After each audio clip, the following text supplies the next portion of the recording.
Bonjour et bienvenue dans cette capsule en recherche où nous allons nous intéresser aux ions négatifs et à leurs effets sur le corps humain.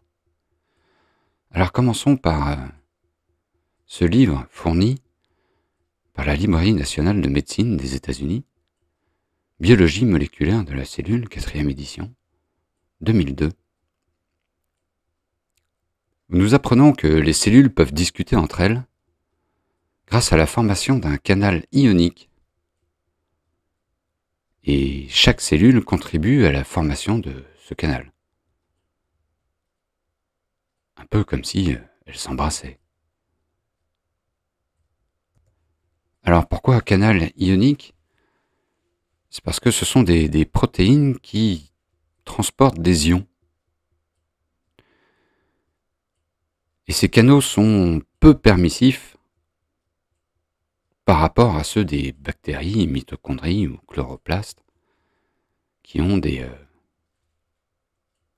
pores. Alors en biologie, on va parler d'ouverture de ces canaux.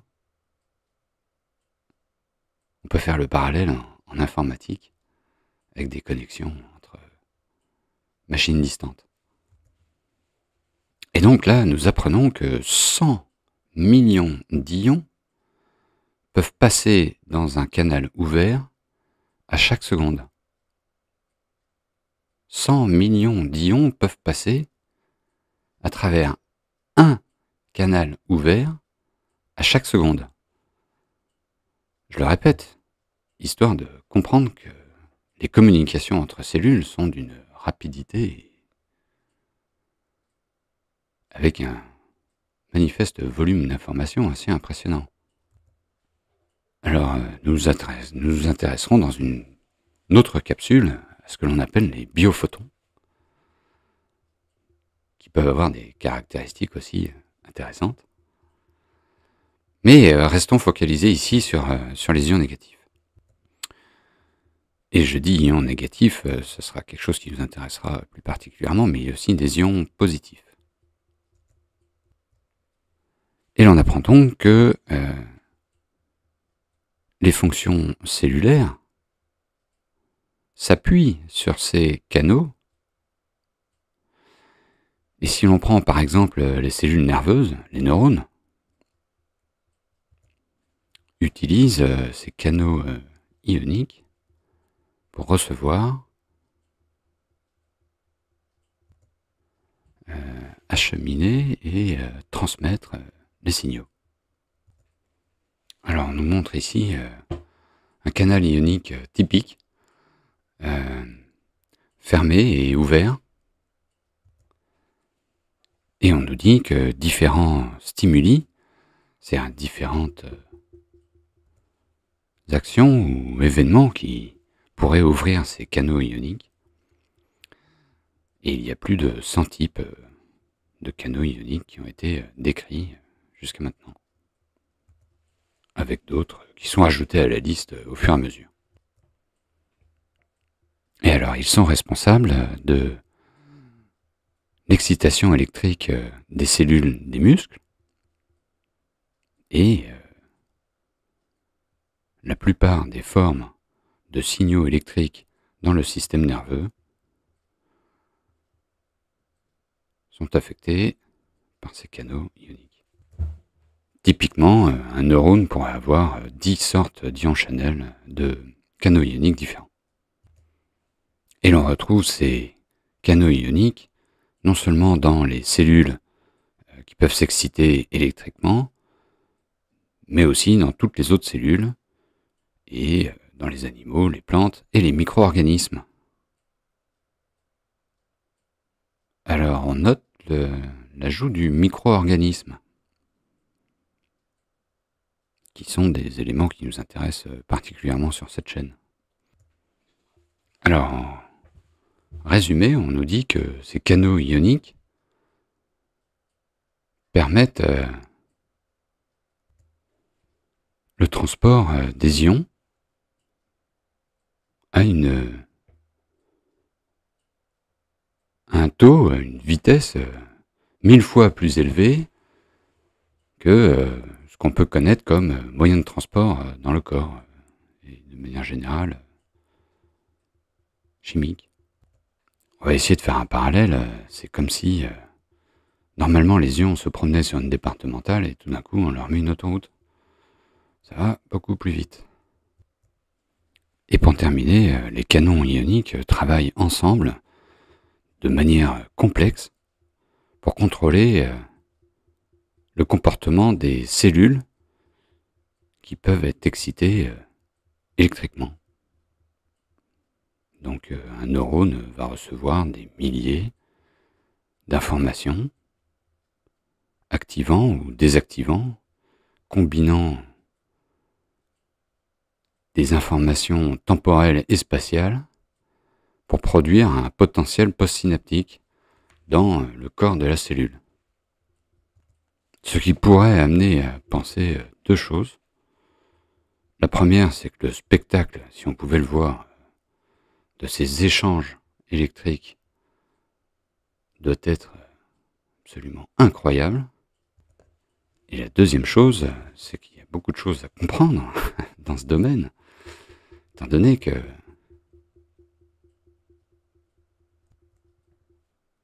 une masse d'activité pareille doit nous donner énormément d'informations sur le fonctionnement du corps et quelque part amène à penser aussi que cela amène énormément de possibilités de dysfonctionnement, étant donné que les micro-organismes utilisent aussi ce type de système. Peut-être que eux, éventuellement, savent le manipuler. Mais bon, revenons sur les ions négatifs et allons voir un petit peu ce que disent les études un peu plus récentes. Alors nous sommes en 2012, Cochrane Library, donc des ioniseurs pour l'asthme chronique. Donc des rapports ont montré que la contenance en ions de l'air pourrait avoir un effet sur les fonctions respiratoires.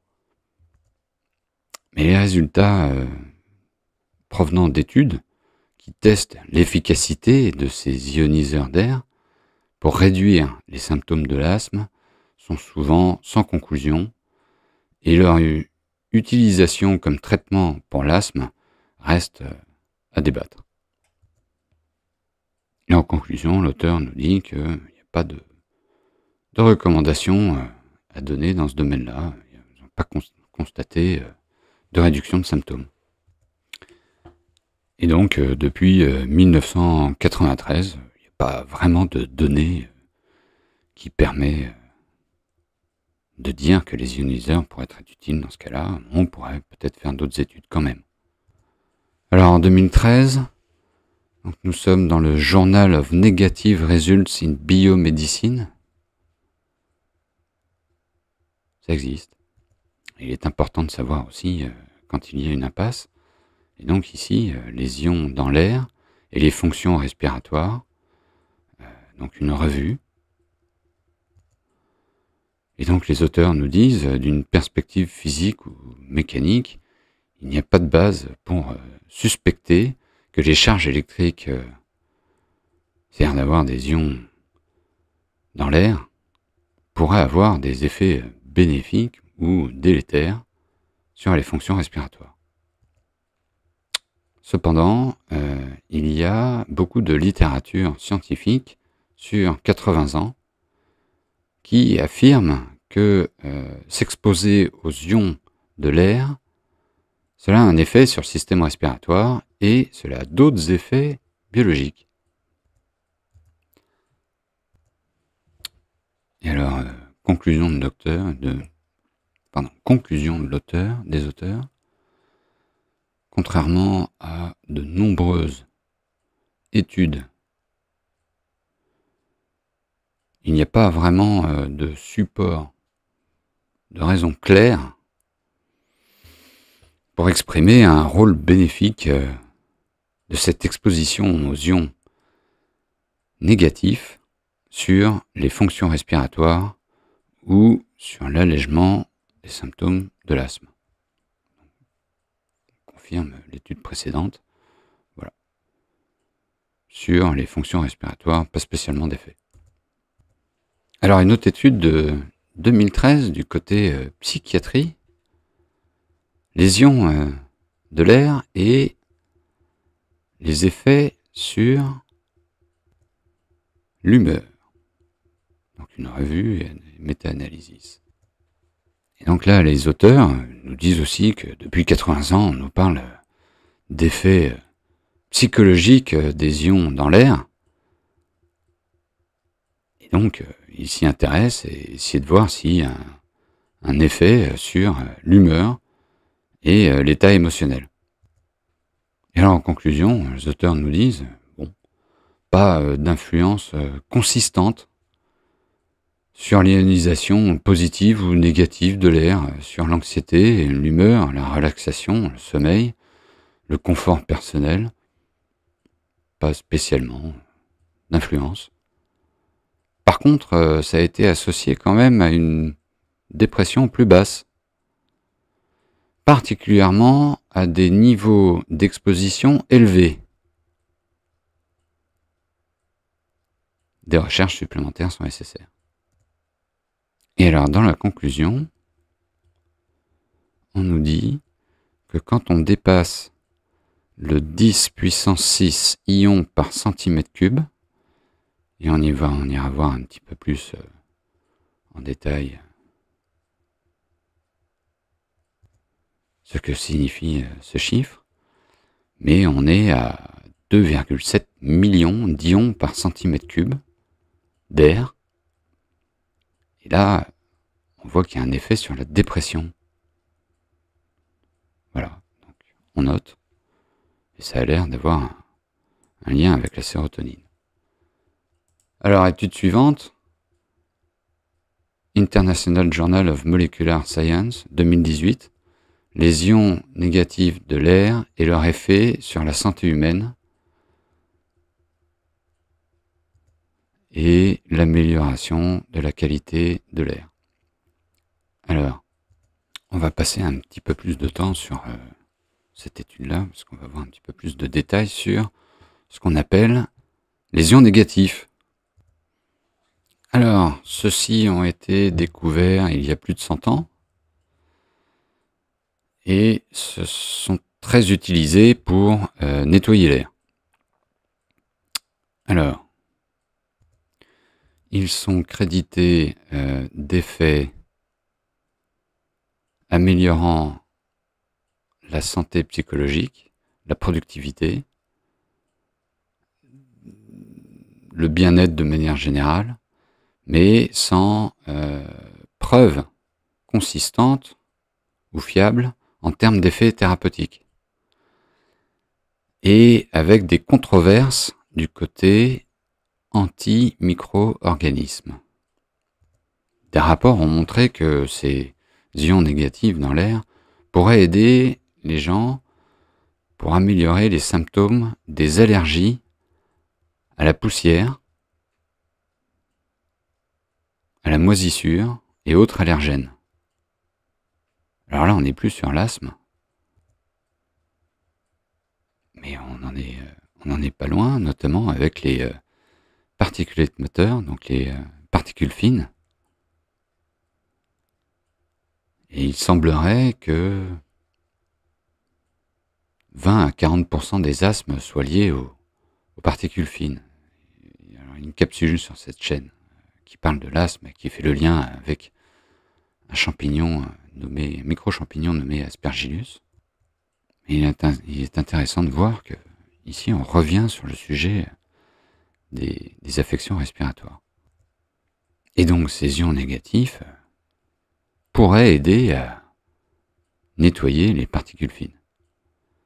Et alors on a cette petite mention en plus qui a l'air anodine, mais nous verrons plus tard que c'est très intéressant. Donc les plantes peuvent relâcher des ions négatifs sous l'effet d'un champ électrique pulsé, d'une stimulation par champ électrique pulsé. Alors, les ions négatifs de l'air et leur génération, leur production. Alors déjà, qu'est-ce que c'est qu'un ion négatif? C'est une molécule ou un atome qui se promène et qui perd ou qui gagne un électron. Les ions négatifs étant ces atomes ou ces molécules qui gagnent un électron, alors que les ions positifs vont perdre un électron. Un électron étant négatif. Donc, vous gagnez un électron, vous êtes plus négatif. Et les molécules et les atomes qui se promènent ont l'habitude de s'échanger des électrons comme ça en fonction de certaines règles. Alors quelles sont les sources? Nous avons les rayons cosmiques de l'atmosphère, la lumière du soleil, les décharges dues aux éclairs ou au tonnerre, les forces de l'eau, et c'est là où on va parler d'effet Lénard, et l'énergie venant des plantes. Alors, on commence par les rayons cosmiques ou radiants de l'atmosphère, radiation atmosphérique. Et ça, lorsqu'on est à la surface de la Terre, ça pourrait monter à 500 ions par centimètre cube. Alors on se rappelle du 2,7 millions d'ions par centimètre cube de l'étude d'avant, on y reviendra. Donc là on est à 500 ions par centimètre cube et à 15 km de hauteur, ça pourrait monter à 1000 ions par centimètre cube. Donc ça, c'est ce qui vient de l'atmosphère. Ensuite, c'est ce qui vient du soleil. Et c'est là où on apprend qu'avec la lumière ultraviolet, on pourrait s'amuser à ioniser l'air. Certaines études y arrivent, certaines n'y arrivent pas. Il y a des choses à préciser de ce côté-là. Ensuite, tout ce qui est éclair et tonnerre. Et donc là, on touche au phénomène électrique dans l'environnement dans lequel on vit. Et d'ailleurs, il est intéressant de noter qu'il y a eu à travers la France des aurores boréales qui ont été visibles, même depuis Marseille. Si vous l'avez vu, c'était magnifique. Alors ensuite, l'eau. Donc l'effet Lénard, si ce terme vous dit quelque chose. Et donc cet effet serait un effet de cisaillement de l'eau qui crée des ions négatifs. Et cela arrivait aussi lorsque les gouttes d'eau se cognent les unes contre les autres. Ce sont les molécules d'air qui se chargent autour. Et donc, lorsque vous baignez sous une cascade ou dans les vagues, vous respirez un bon air. Et alors, on arrive à cet effet assez impressionnant de cette stimulation électrique des plantes. Et là, on constate qu'on arrive à créer des concentrations qui dépassent 3,5 millions d'ions au centimètre cube. Ce qui permet d'atteindre le niveau où on constate des effets bénéfiques sur la dépression. C'est intéressant. Alors, il y a une petite liste de plantes qui ont été utilisées pour cela. Alors, on peut constater qu'en termes de high score, c'est pas le plus haut, mais on a l'aloe arborescens. Voilà. Mettez ça chez vous, collez l'électricité. Et ça pourrait faire de l'air très bon pour la santé. Alors ici, on nous parle de la durée de vie de ces ions négatifs dans l'air. Ils ne restent pas dans cet état, entre guillemets, de déséquilibre électrique très longtemps. Et là, on va nous dire, par exemple, que la demi-vie, c'est-à-dire le temps que la moitié des ions reviennent à l'équilibre produit par l'effet Lénard est de 60 secondes.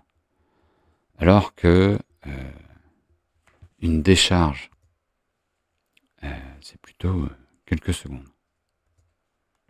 Alors ici, rapidement, on peut voir en termes de composition que ces ions d'air négatif, c'est du carbone, oxygène, hydrogène. On peut avoir l'azote qui se promène, du soufre. Ben voilà, ce sont des molécules qui se promènent avec des électrons en plus. Alors, sur les effets biologiques, sur l'humain, sur les animaux et sur les micro-organismes, on va voir qu'il y a beaucoup d'études qui ont été faites sur le sujet. Il semblerait y avoir un lien avec la sérotonine, donc la partie hormone, système endocrinien, des effets métaboliques sur l'humain, des effets sur les neurotransmetteurs. Alors, allons voir cette table avec les effets. Donc là, ici, ions négatifs de l'air et leurs effets sur la santé humaine. Alors on peut voir des lower blood pressure, des improve,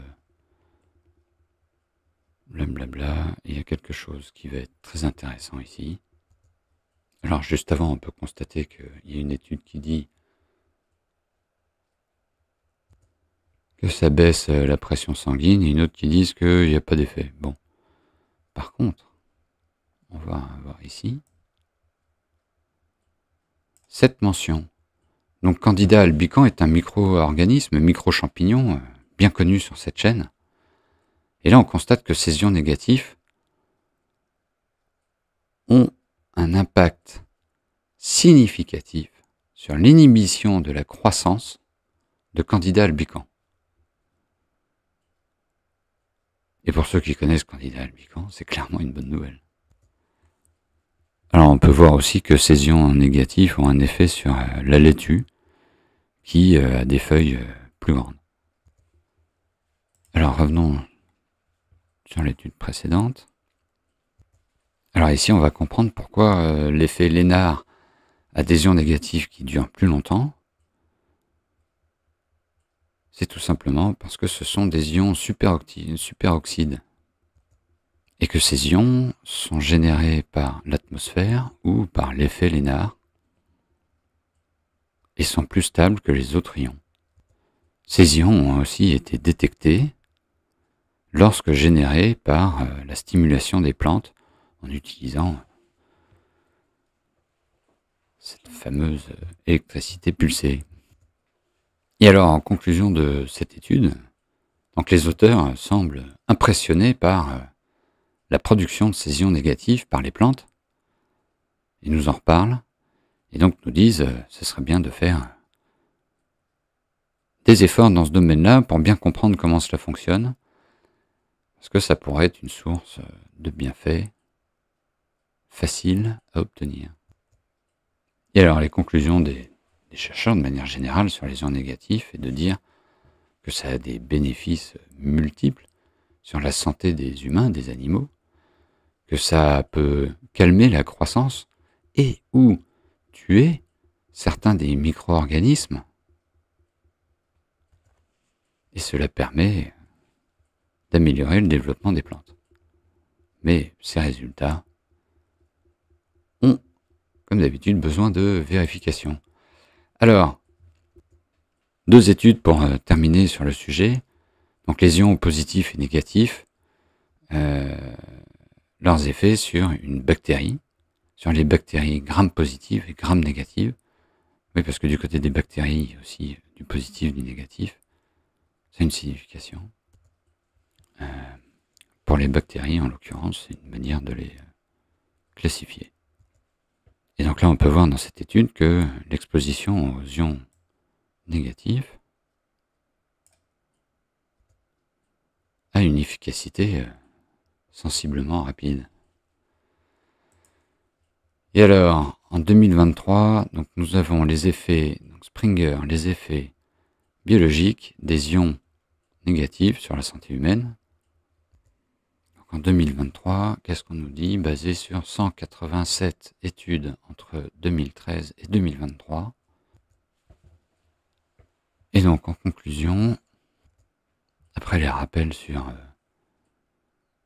comment ces ions négatifs se retrouvent dans la nature, sont affectés par les saisons, par le temps, par les facteurs météorologiques, la qualité de l'air, la location géographique, la végétation de la forêt, eh bien, les chercheurs ont montré que l'exposition aux ions négatifs pourrait bénéficier à notre santé en changeant le métabolisme des acides aminés. Acides aminés qui sont des composants très importants pour nous. Et donc là, on va nous parler, alors on reconnaît les chutes d'eau avec l'effet Lénard, la forêt, le bord de mer, ça manque un petit peu de vagues.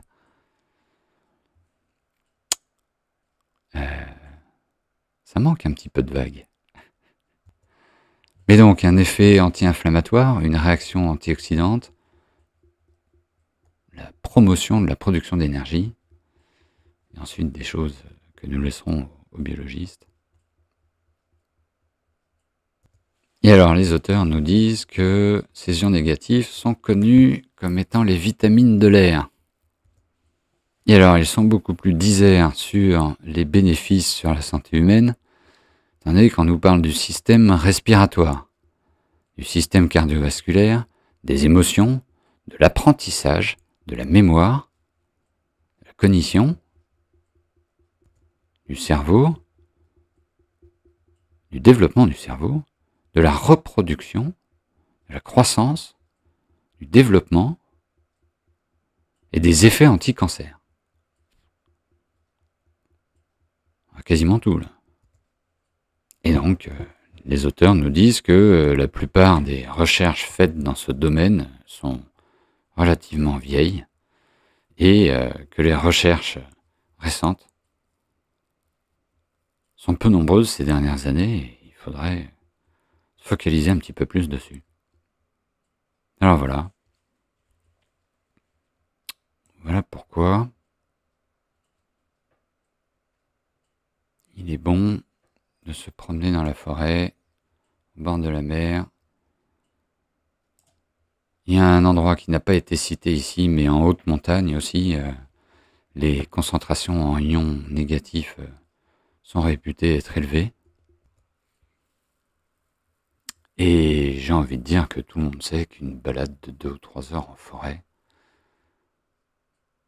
rend souvent le sourire. Voilà. Les ions négatifs, pourquoi on en parle? Un sujet à creuser. Mettrez-vous des plantes chez vous avec un peu d'électricité dedans? Si quelqu'un a déjà essayé cette technique, n'hésitez pas à le dire en commentaire. Voilà. Merci de votre écoute et à bientôt.